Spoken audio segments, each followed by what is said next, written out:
É biologicamente impossível que um ser humano tenha vivido mais de 900 anos? Para a mentalidade moderna, a resposta parece óbvia. Hoje, quando alguém passa dos 100 anos, já vira notícia.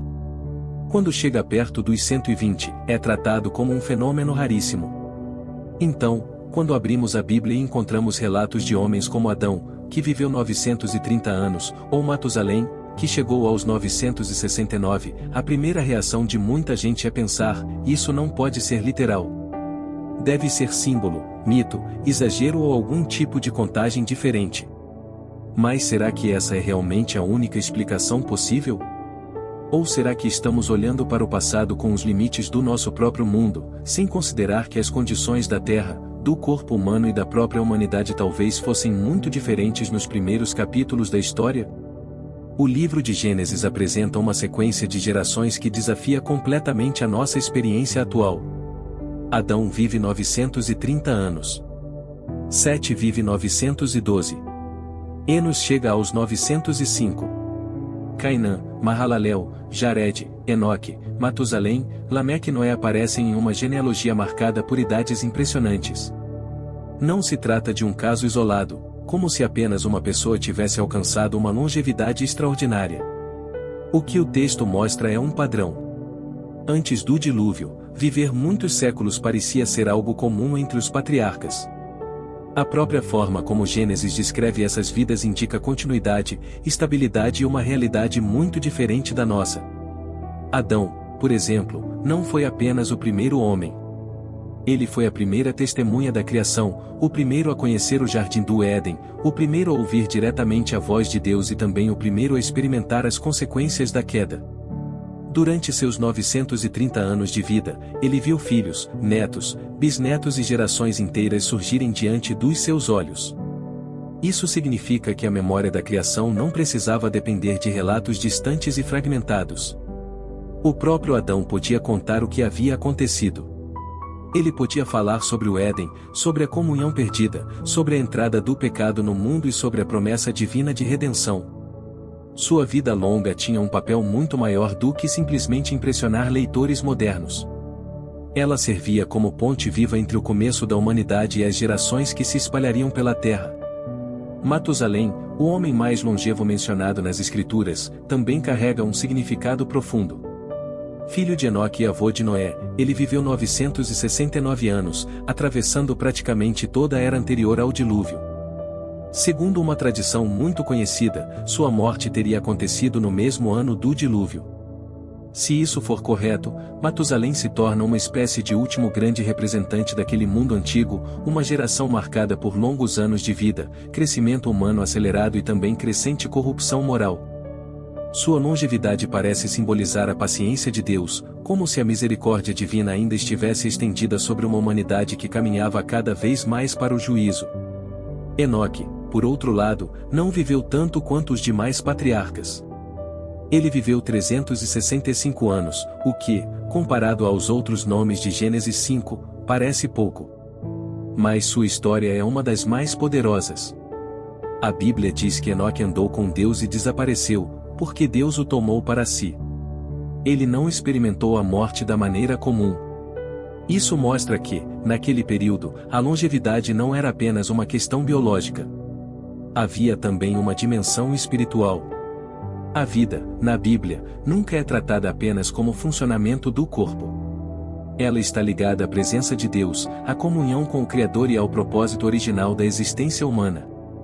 Por isso, quando falamos sobre os patriarcas vivendo mais de 900 anos, não estamos lidando apenas com uma pergunta científica. Estamos lidando com uma pergunta bíblica, teológica e histórica: como era o mundo antes do dilúvio? Como era o corpo humano quando a humanidade ainda estava próxima da criação original? Quais efeitos do pecado já existiam, e quais ainda não tinham se acumulado ao longo das gerações? A Bíblia não dá todos os detalhes técnicos, mas deixa pistas importantes. A morte entrou no mundo por causa do pecado, mas seus efeitos parecem ter avançado progressivamente. A degradação não aconteceu de forma instantânea em todos os aspectos. A criação passou a sofrer, o corpo humano passou a morrer, mas a distância entre a perfeição original e a fragilidade atual parece ter sido percorrida ao longo do tempo. É justamente depois do dilúvio que vemos uma mudança brusca. Noé viveu 950 anos, ainda dentro do padrão antigo. Porém, seus descendentes começaram a viver cada vez menos. Sem viveu 600 anos. Arfaxade viveu 438. Depois, as idades continuam caindo. Em poucas gerações, a humanidade sai de uma expectativa de vida de quase 1000 anos para alguns séculos, depois para pouco mais de 200, até chegar mais perto do padrão que conhecemos hoje. Essa queda progressiva não parece acidental.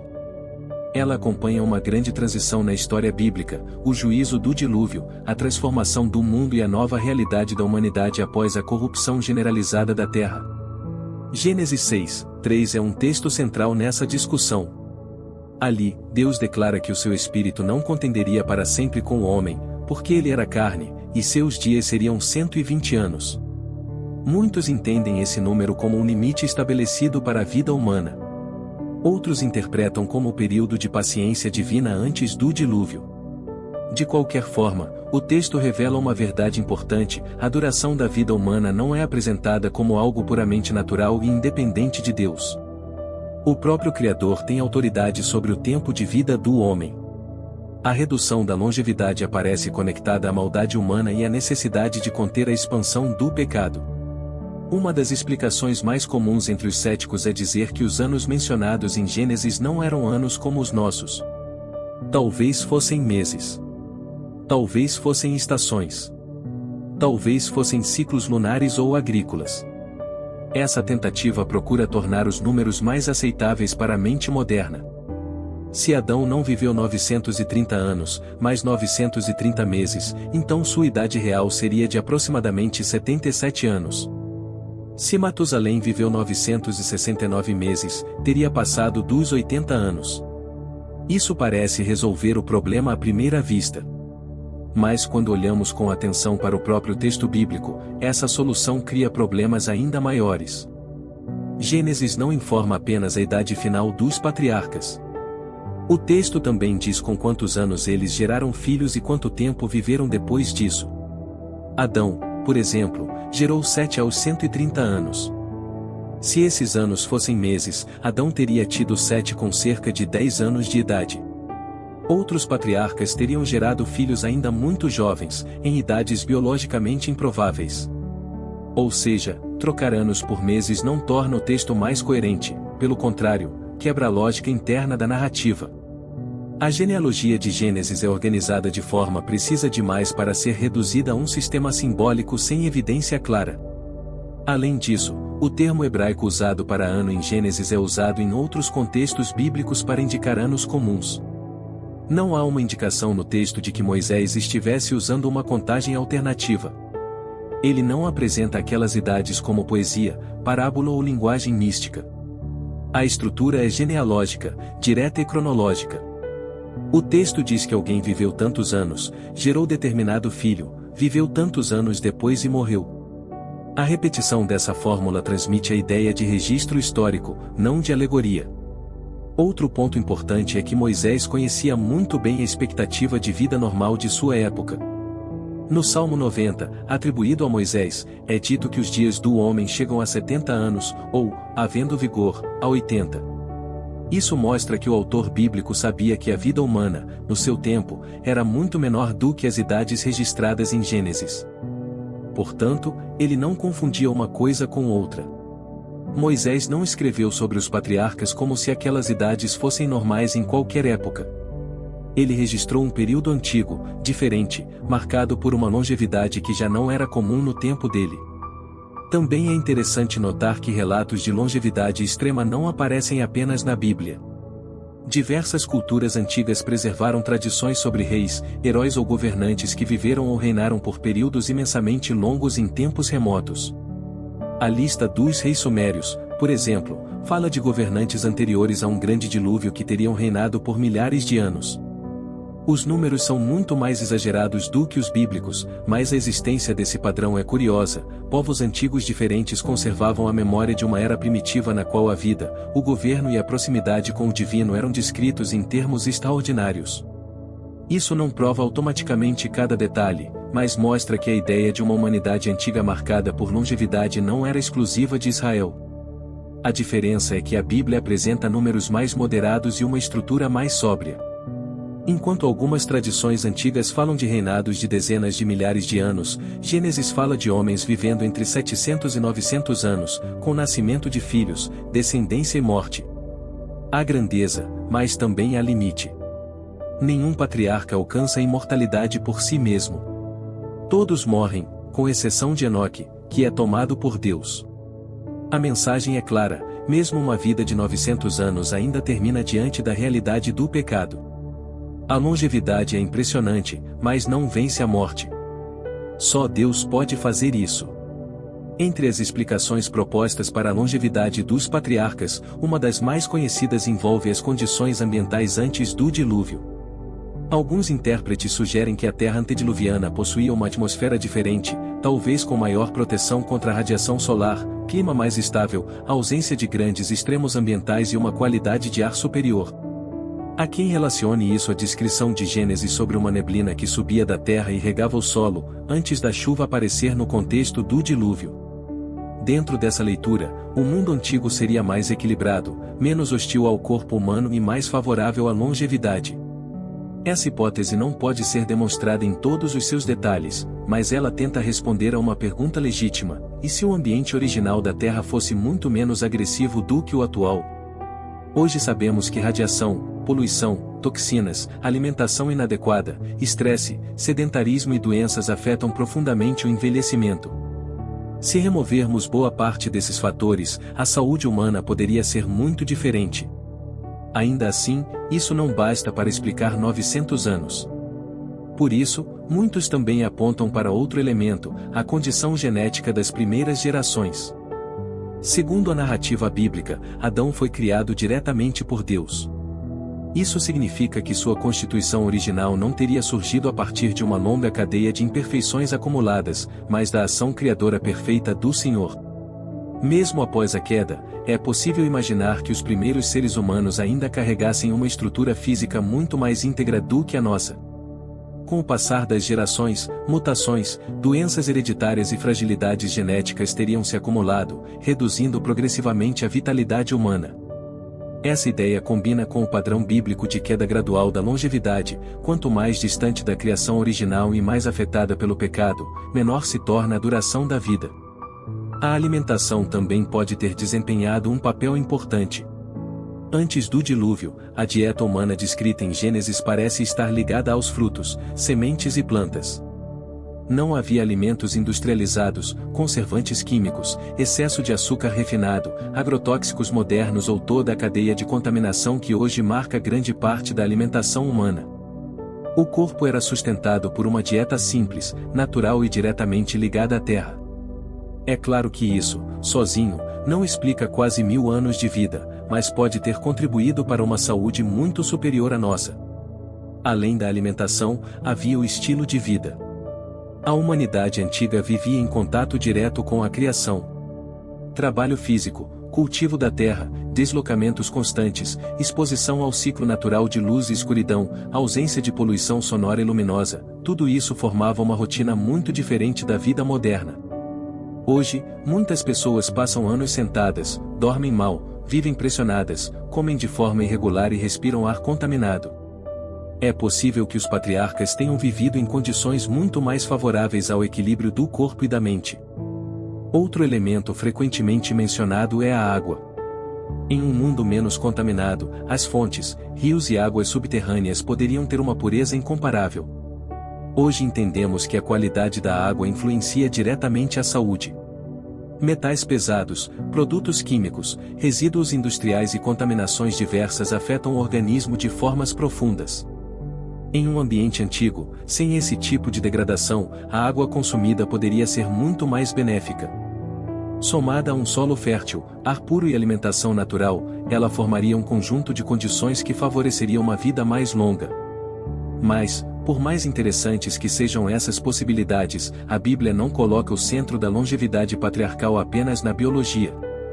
O aspecto mais importante é teológico.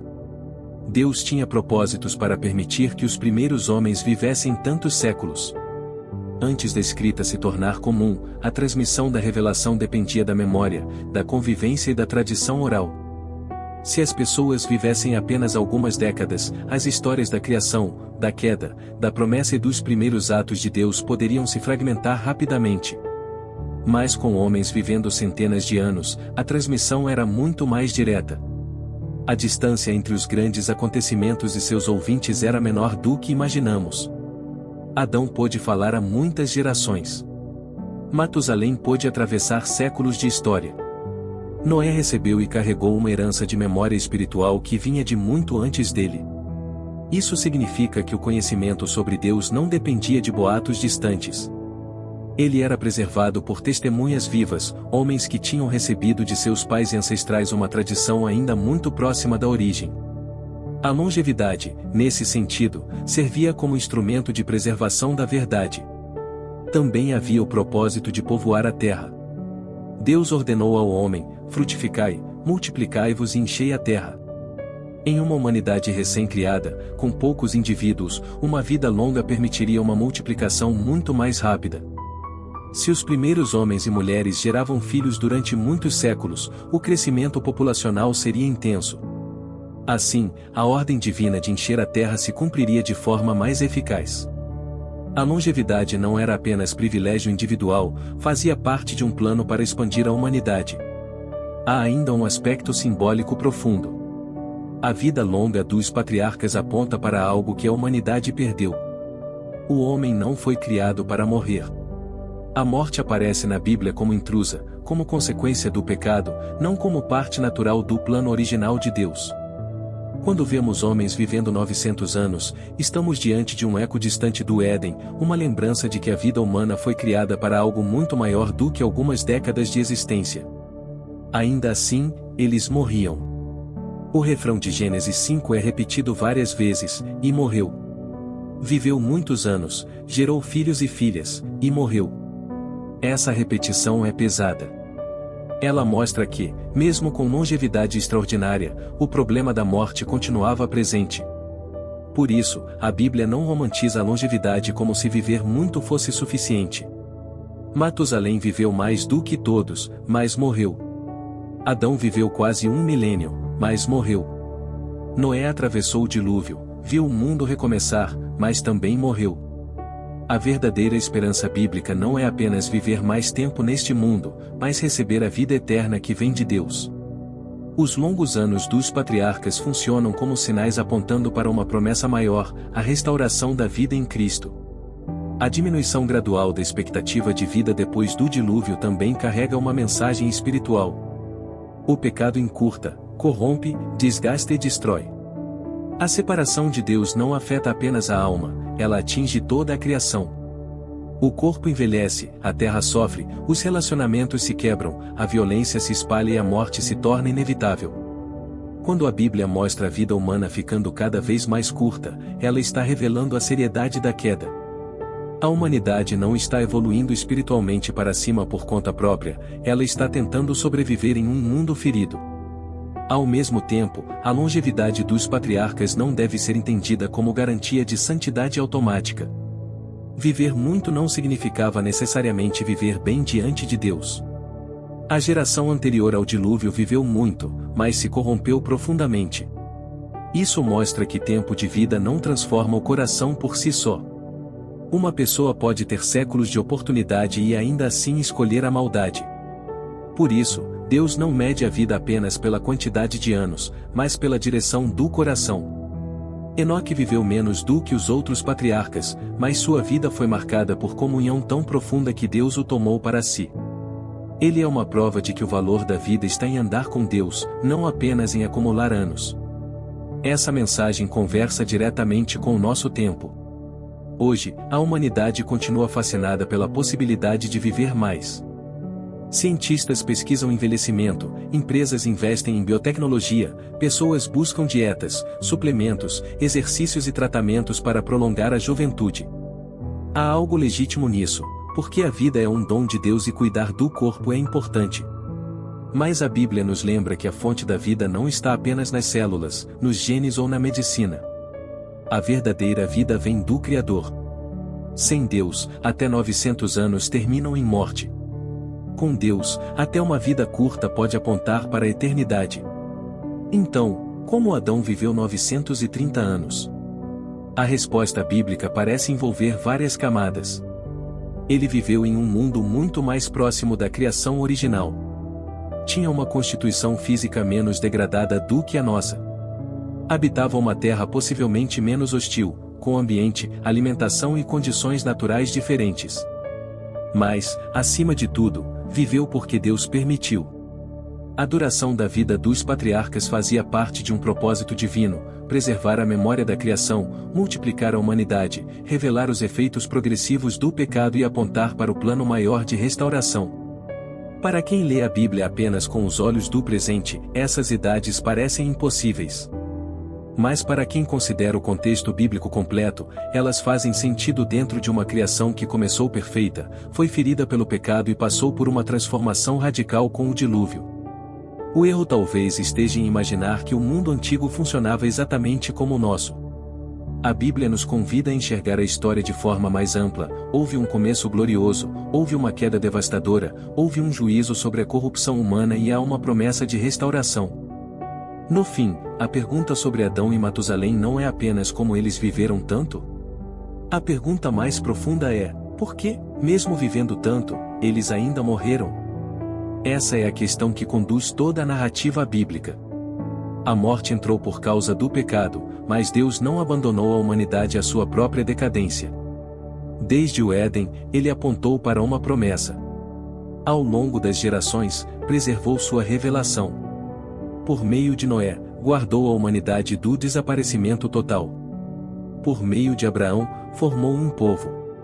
Por meio dos profetas, anunciou redenção. E em Cristo, revelou a resposta final para aquilo que nenhum patriarca, por mais longevo que fosse, conseguiu vencer: a morte. Portanto, os 930 anos de Adão e os 969 de Matusalém não devem ser vistos apenas como números estranhos em uma genealogia antiga. Eles são testemunhos de um mundo que já foi diferente, de uma humanidade mais próxima da origem, de uma criação que ainda carregava ecos da perfeição perdida e de um Deus que sempre esteve conduzindo a história. Esses anos nos lembram que o homem foi criado para a vida, não para a morte. E se hoje nossos dias são curtos, frágeis e incertos, a esperança bíblica continua a mesma: a vida plena não será encontrada apenas em prolongar a existência terrena, mas em voltar ao Deus que é a própria fonte da eternidade. No final das contas, a longevidade dos patriarcas nos confronta com uma verdade poderosa. O maior problema da humanidade não é viver pouco, é viver distante de Deus. Porque alguém pode atravessar décadas, séculos ou até quase um milênio e ainda assim terminar no túmulo. Mas aquele que anda com o Criador encontra uma vida que não pode ser medida apenas pelo calendário. A história de Adão, Matusalém, Enoque e Noé aponta para isso: o tempo é precioso, mas a eternidade é o verdadeiro destino para o qual Deus criou o ser humano. Se você gostou do vídeo, já deixa seu like, se inscreva no canal e ative as notificações para não perder nada. Deus te abençoe.